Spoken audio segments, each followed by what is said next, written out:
기업물을 제목을 삼고 함께 은혜 받도록 하겠습니다. 저는 여러분들과 특별히 룻기서를 통해서 오늘 말씀을 전하고 싶은데요. 룻기서는 구약 성경의 8번째 책이 되는 말씀이죠. 이 말씀 안에는 하나님의 그 크신 사랑을 보게 됩니다.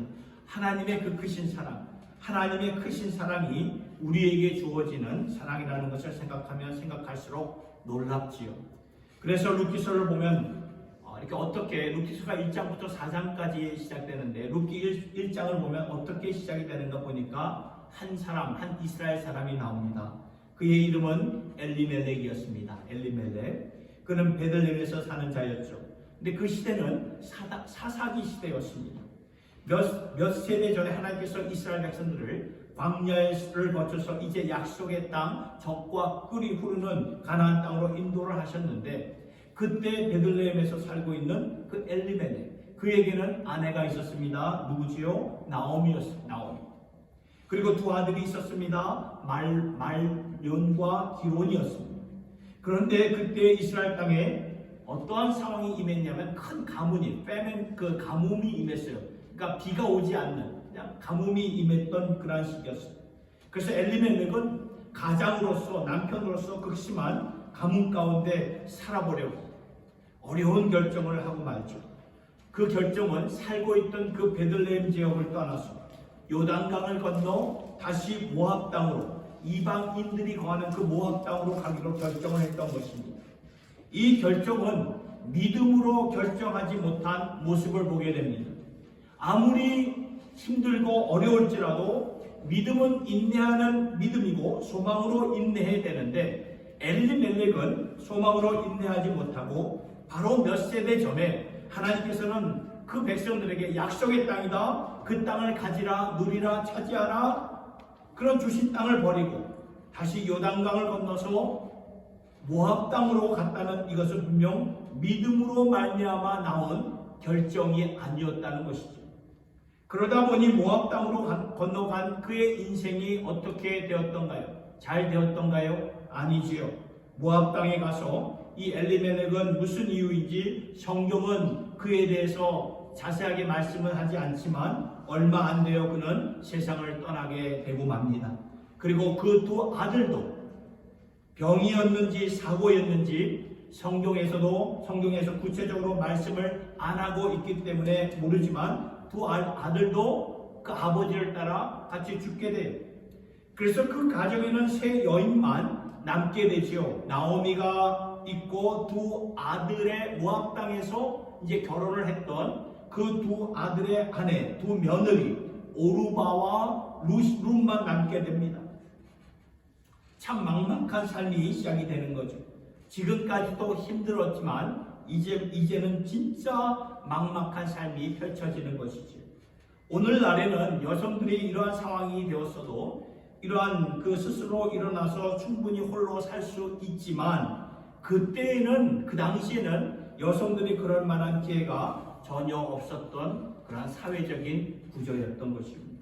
그래서 과부가 된다는 것은 다시 결혼을 한다던가 아니면 자식들을 통해서 도움을 받지 아니하면은 그 당시에는 살 길이 정말 막막한 거예요.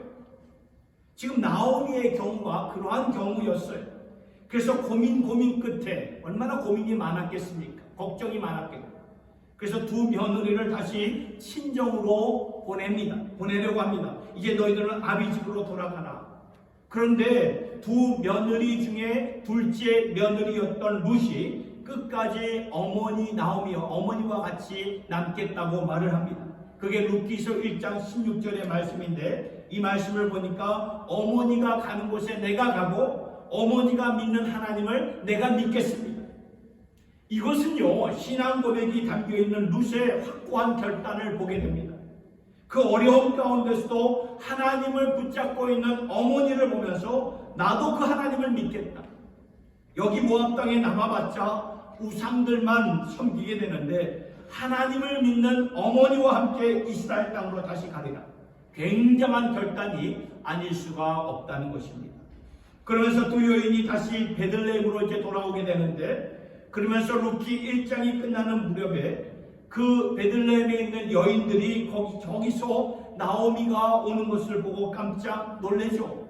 다시 돌아오게 되었구나. 그런데 어떻게 된 것인가? 남편과 아들도 없이 며느리 한 사람만 데리고 돌아온 것을 보게 되죠. 그래서 이 여인들이 나오미를 보면서 나오미라고 부르니까 나오미가 더 이상 나를 나오미라 부르지 말라고 말합니다. 원래 나오미의 그 이름은 유쾌하다, 즐겁다, 조이풀하다 그런 뜻인데, 그런데 이제부터는 내 이름을 나오미라 부르지 말고 말하라 불러라. 말하라는 뜻은 쓰라리다, 쓰라린 자가 되었다, 이제는 괴롭다 그런 뜻이거든요. 오죽했으면 이름을 그렇게 바꾸었을까요? 그러한 스토리가 룻기 1장에서 보여지고 있는 거죠. 그런데 룻기 2장에 가서는 하나님의 섬세한 인도하심 가운데 기업 물을 한 사람을 나오미와 룻에게 허락을 하시죠. 그 사람의 이름이 누구이지요? 우리가 잘 아는 사람 보아스예요. 보아스.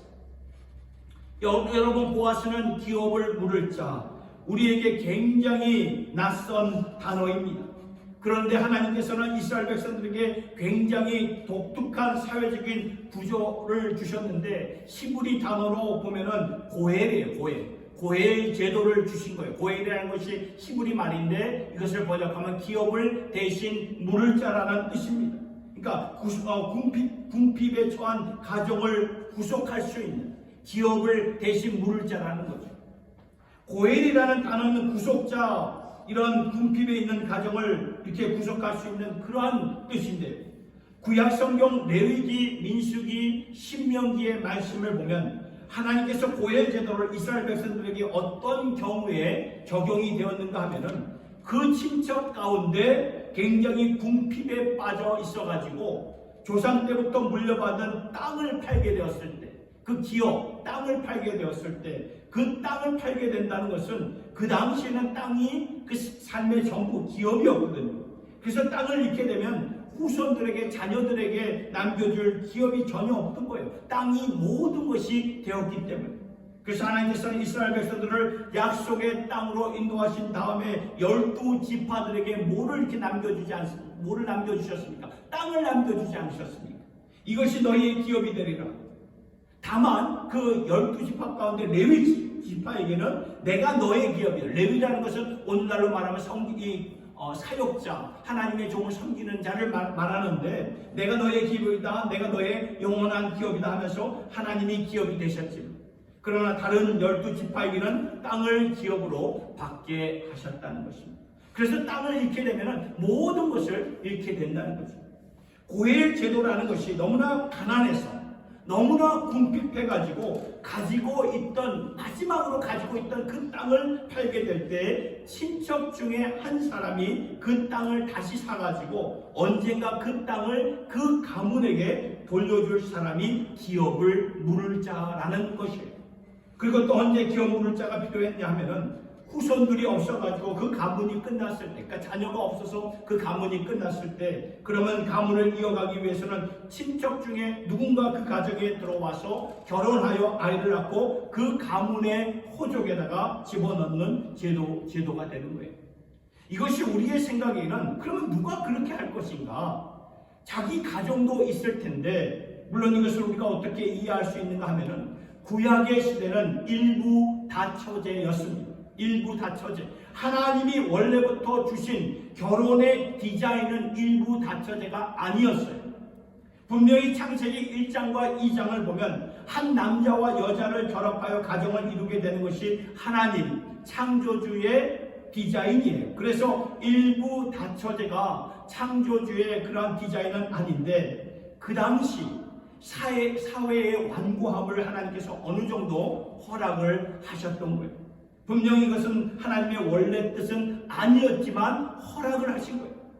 그렇다고 해서 우리가 이것을 남용해서는 안 되겠지만, 아무튼 성경을 보면 우리가 보면 아브라함을 보아도, 다윗을 보아도, 이렇게 아내들이, 야곱을 보아도 아내들이 이렇게 몇 명 있었잖아요. 저도 성경을 읽으면서 이런 내용들이 좀 질문으로 이렇게 남게 되지만, 그러나 하나님께서는 그 당시의 사회 제도를 이렇게 당신의 뜻은 아니었지만 허락을 하셨던 거예요. 물론 나중에 은혜를 주시면서 그러한 제도까지 다 이제 바꾸셨지만, 그러면 일부 다처제를 이해하려면 자기 가정이 있지만 그 가정에 들어와서 그 가문을 잇기 위해 자녀를 낳고 그렇게 이해를 할 수 있는데, 그런데 보아스의 경우에는 아내가 있었다는 말이 없어요.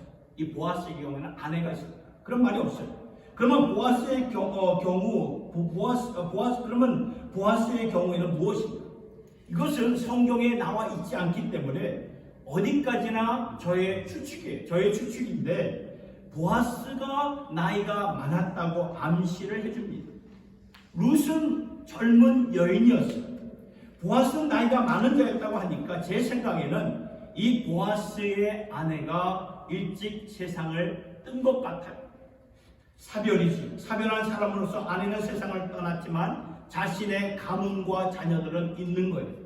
그러나 이러한 친척의 아픔, 그쵸? 나오미의 그 엘리멜렉 그 가정의 아픔을 보면서 자신이 대신 결혼하여서 그 가문의 후손을 이루어가는 그러한 고해, 기업 물을 자가 나타난 것이죠. 이것은 엄청난 일이라는 거예요.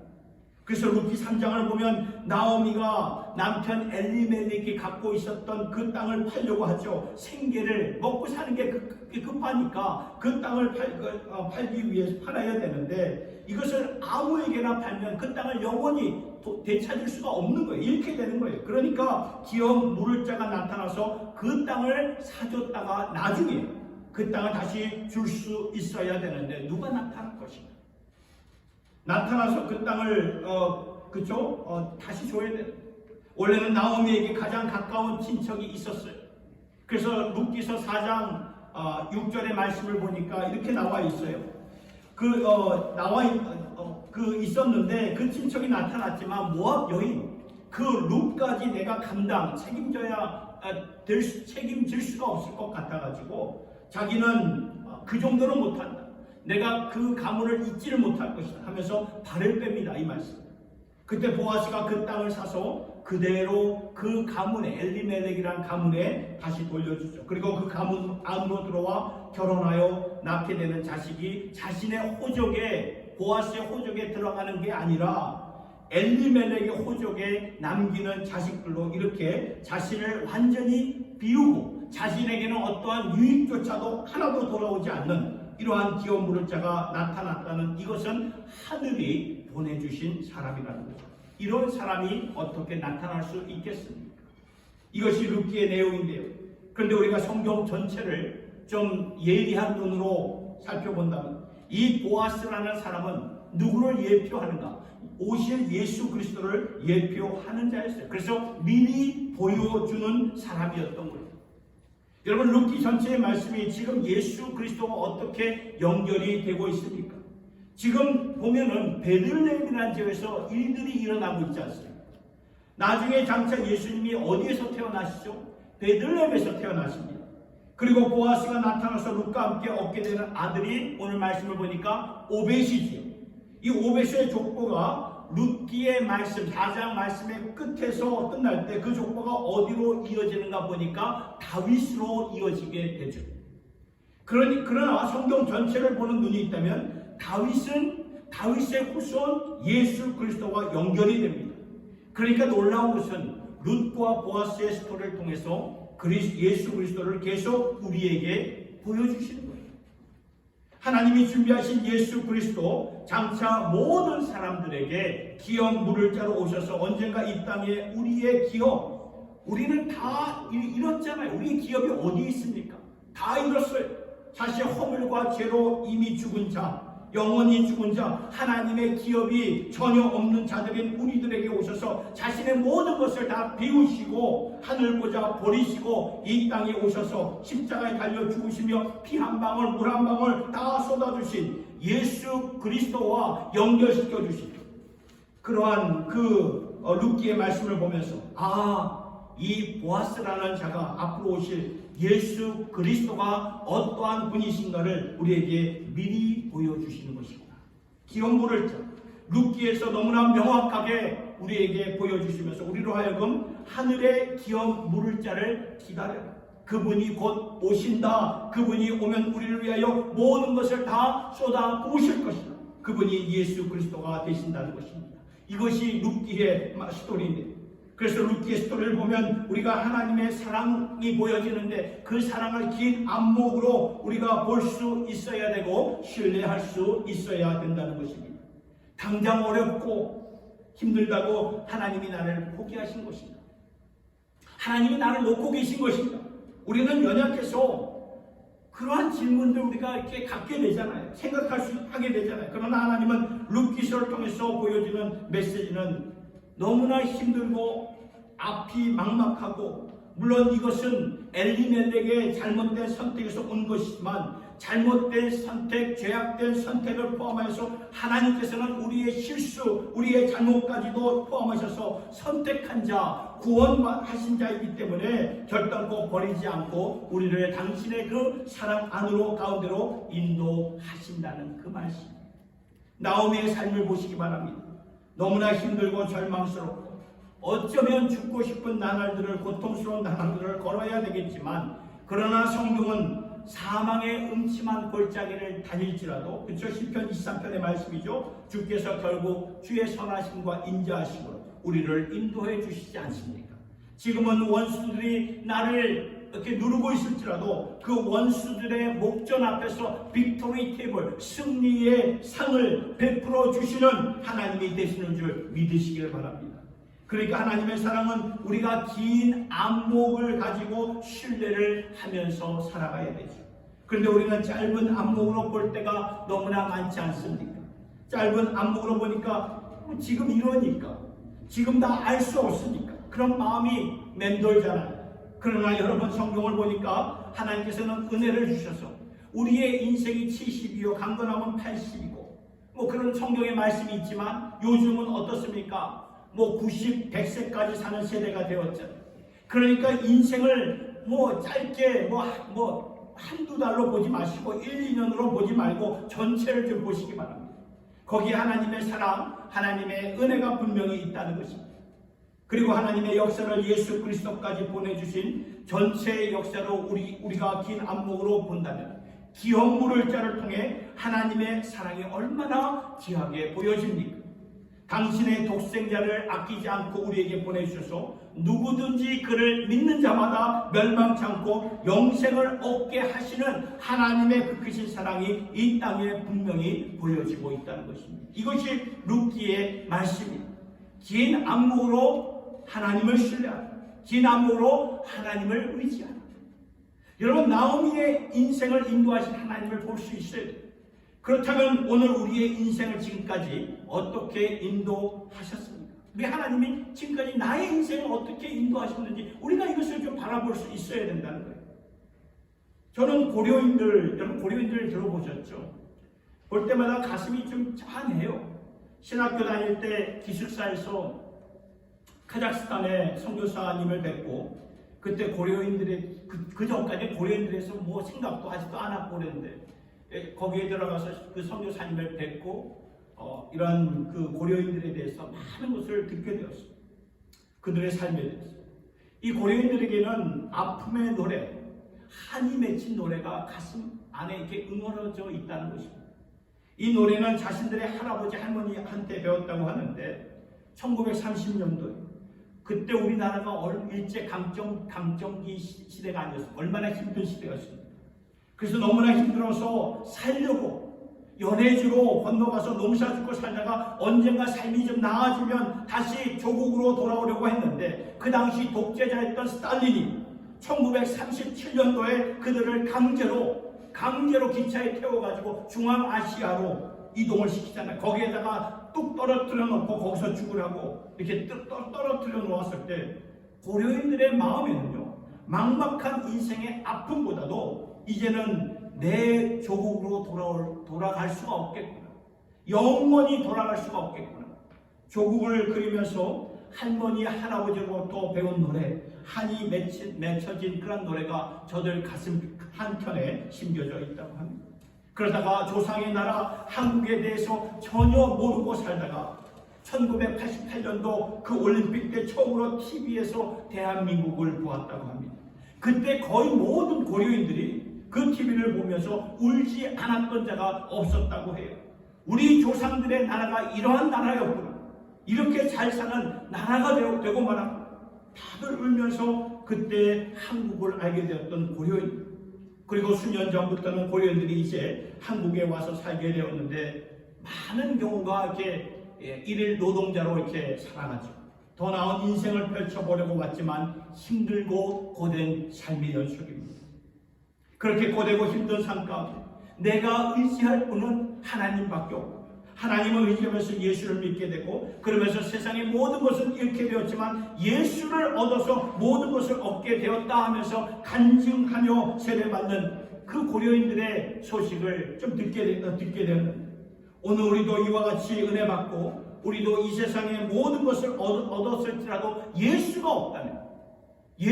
없다면 아무것도 아니라는 것을 깨달으시고 그러나 예수가 있으면 모든 것을 얻은 것인 줄 여러분 믿으시기를 바랍니다. 요새 뉴스를 보면서 뭘 느끼시나요? 한국에 그렇게 잘 나가는 사람들, 정말 우리가 상상하지 못할 정도로 잘 나갔던 사람들이 무너져 버린 그러한 모습을 보면서 그런 뉴스를 들으면서 야, 예수님 하신 말씀이 맞구나. 항상 맞지만 진짜 가슴에서 맞는 말씀을 보게 되지 않습니까? 마태복음 16장, 마가복음 8장, 누가복음 9장 얼마나 중요했으면 이게 3번이나 반복해서 똑같은 말씀을 하셨는지 몰라. 예수님이 하신 말씀, 사람이 만일 온 천하를 얻고도 자기 목숨을 잃으면 무엇이 유익하리요? 그렇죠. 세상의 모든 것을 다 얻고도 하나님을 잃으면 무엇이 유익하냐? 유익한 것이 하나도 없다 그 말이에요. 세상에서 왜 사람들이 딴 살림을 차립니까? 사랑이 안 채워져요. 왜 안 채워지는지 아십니까? 창조주 하나님으로부터 내가 사랑을 받기 위해서 태어났는데 그 하나님으로부터 사랑을 받지 못하니까 채워지지가 않는 거예요. 더 목마른 것이고 세상에서 많은 재물을 갖고 있어도 왜 그렇게도 욕심을 절제하지 못하는 것일까요? 채워지지가 않기 때문입니다. 하나님 창조로부터 채워지지 않으면 우리의 마음은 결단코 채워질 수가 없다는 것입니다. 천하를 얻고도 영혼을 잃으면 다 잃어버린 것입니다. 그러나 천하를 잃을지라도 우리가 예수를 얻었다면, 하나님을 얻었다면, 그래서 내 영혼을 찾았다면 모든 것을 다 얻은 것이라는 것입니다. 여러분, 이 세상 떠날 때 빈손 들고 갑니다. 뭐 들고 가지 않아요. 빈손 들고 갑니다. 그렇죠? 그래서 시신에 입히는 옷을 보면은 주머니가 없잖아요. 뭐 여기는 다르지만 한국은 보면 이렇게 수의를 입히는데 주머니가 없어요. 빈손 들고 가는 인생이에요.